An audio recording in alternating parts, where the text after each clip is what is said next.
What is up, ladies and gentlemen? Sanji Himura here with Three Kingdoms Education for you in grand, spectacular fashion, which means with rarely a fanfare.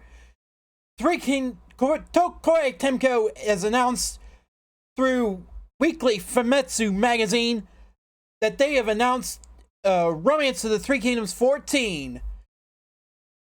And Gamatsu website has unveiled the first details of the announcement and translated it from Japanese. So here are the first details of that announcement. Here we go. Lord-like gameplay where domestic commands and battles occur on the same map is being deepened. This is akin to Romance 11, and we're going to have some fun with that. Get off there, ant. So we're going to have some fun with that, with Romance 11 style, well,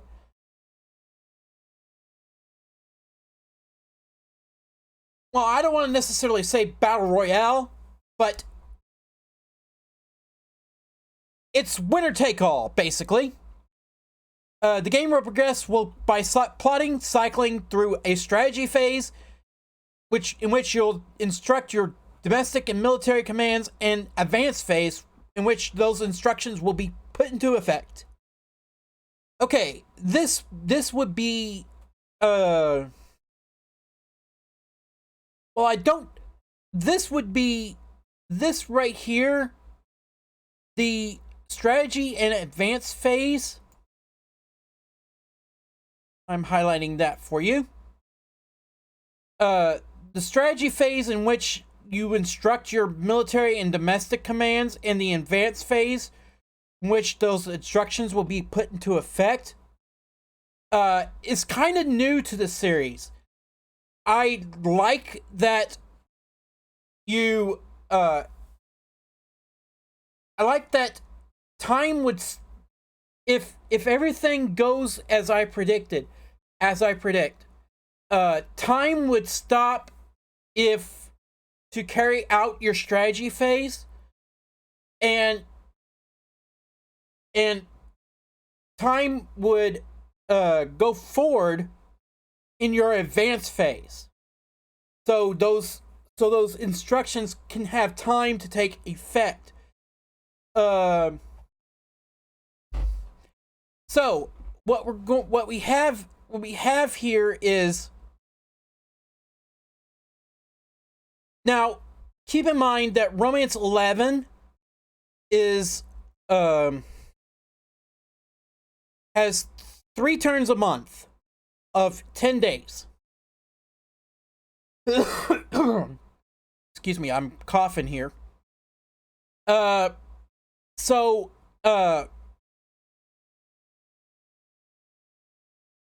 Romance 14 does something similar, it's going to be a lot of turns being executed very, very quickly. And I'm sorry, I gotta... That's something...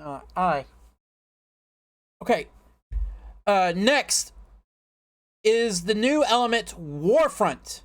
All of China will be divided into small divisions, hex, where each division becomes the basis of income for each faction. Each division can be obtained by simply occupying... Okay, this is a point of contention that I want to bring up. Each division can be attained by simply occupying it with your troops, and there is no requirement of conquering cities. Okay, 2 things I want to bring up with that statement. One is there's something lost in translation from the Japanese. There has to be something that would require you to drive out the opposing force. So for example, if you're Cao Cao and you're fighting against Liu Bei, and you're fighting over Runan, if you're fighting over a hex that contains Runan, for example, and you have 3/4 of the hex, and Liu Bei has 1/4 of the hex, you don't get to control that hex. It's still disputed. It's still disputed, in my opinion. And that hex is something that is going to be very, very determinant on how battles are won and lost in that area. Okay, when attacking enemies, you can also utilize tactics such as breaking its connection to cities to cut off logistics. Again, this is where excuse me. Again, this is where attacking cities is important. Not only do you control more of the hex, you get to control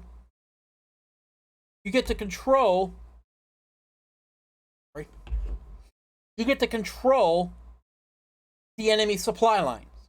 So, for example, if you're Liu Bei and you're fighting Cao Cao in the previous example, and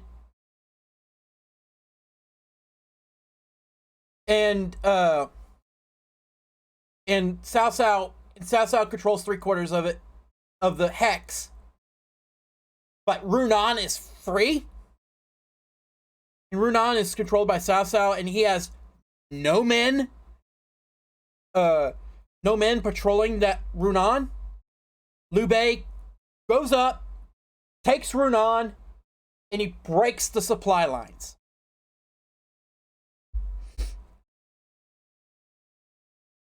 Okay. So let me bring up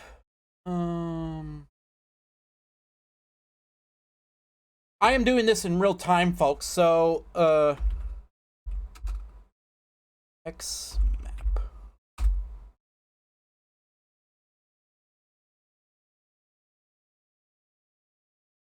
Okay.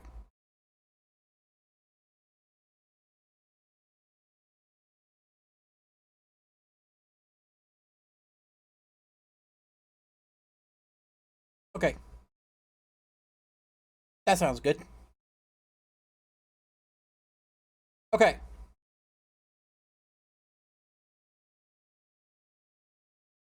Okay, I wish I had a little bit bigger.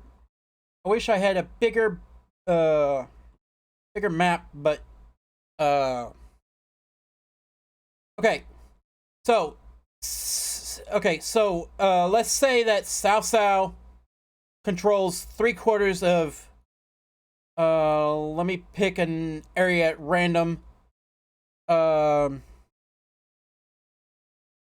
Janzor over here controls 3/4 of Janzor, and Liu Bei controls this nice little hex. This nice little area of hex right here. And I'm sorry if it doesn't appear in the video very well. I'll link the map in the video description.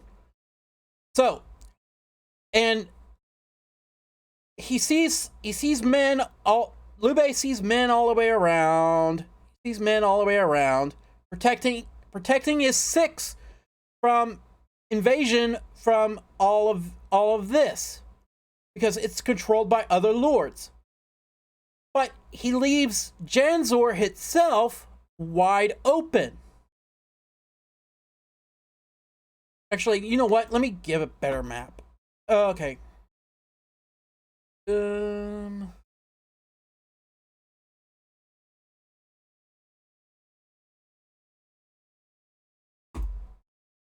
know what? This sounds perfect. Okay.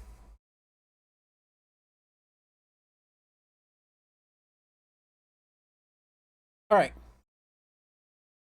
All right. Okay, Cao Cao. Let's use this for an example. Cao Cao controls Toledo, Indianapolis, Cincinnati. Let's hit it a little closer to home. I'm doing this analysis in real time, folks. Toledo, Cincinnati, Toledo's, Indianapolis, Cincinnati. Controlling 2 states of Indiana and Ohio. He wants to invade Kentucky. He wants to invade down here. And actually, he controls, and he also controls Illinois by way of controlling part of Chicago. But Liu Bei controls all of this. Okay? Liu Bei decides to say, okay, why not? Let's invade. Let's control the rest of Illinois. Okay, so Liu Bei controls hex.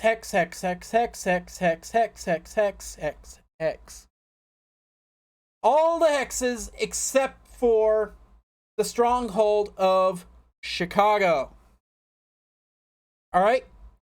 Now, Chicago is a 4-hex city. I'm going to give it 4 hexes.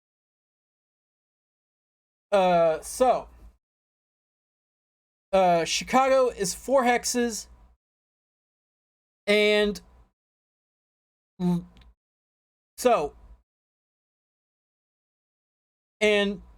battle plan on Liu Bei's part would be, so Cao Cao has men all the way around all this, except for these 4 hexes. Now, are you familiar? Now, if you're familiar with the Battle of Guandu, you'll know that Cao Cao attacked Yuan Shao's supplies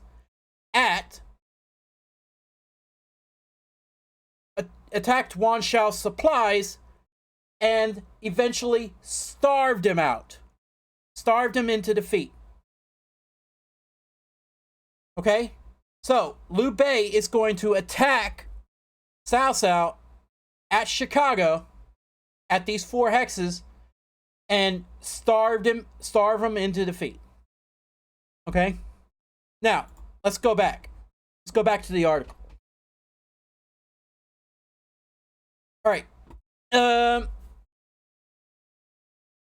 Okay. More than 1,000 officers, the highest in the series has ever seen yet. There are officers that may ignore players' commands. This is why compatibility with an Lord.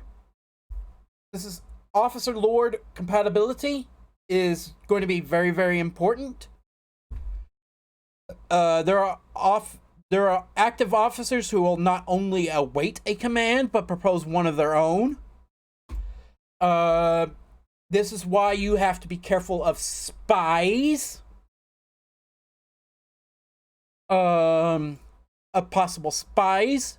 This is why espionage is going to be a possible factor into the game. And even an officer with low stats is unique, and no officer is just a placeholder. Okay. Configure governments of each faction. By setting officers on the organizational chart, you can attain various effects and special commands. Okay. If you're familiar with mafia movies, you will see the Don, and then you'll see his lieutenants, and then their lieutenants, and then their made men, and then their and then their underlings. Okay?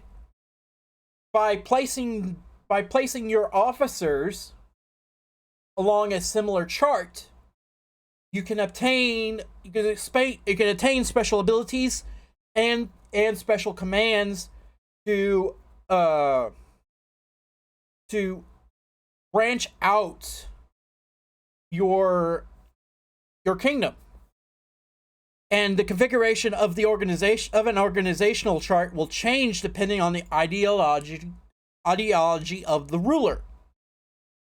So, if let's say you're Cao Cao and you die, and your successor may have a different ideology than the previous one. So, if let's say if Cao Cao dies relatively younger than history suggests, which is, I believe, if memory serves me correctly, he died in 220 AD. So if Cao Cao dies younger than 220 AD, and his successor has a different ideology of government than Cao Cao, then your entire government from top down will change. Now,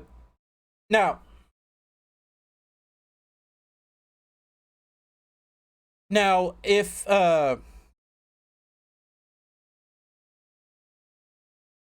now deep down analysis. This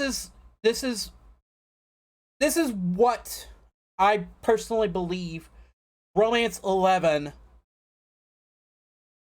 could be if there wasn't any hardware limitations at the time of development.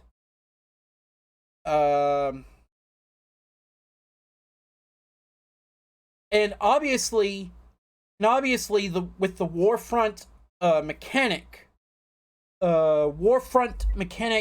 they've obviously learned that from working with certain companies like let's say Nintendo with Fire Emblem Three Houses. Now, I'm not saying that's total fact here, but let's say that it's a rumor. And basically, Koei,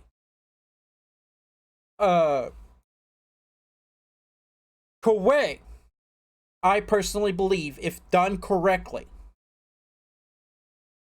has answered the call that's set forth by Total War Three Kingdoms.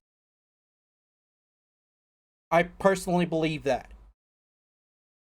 However, I will not believe that they've truly answered the call unless it's released in English.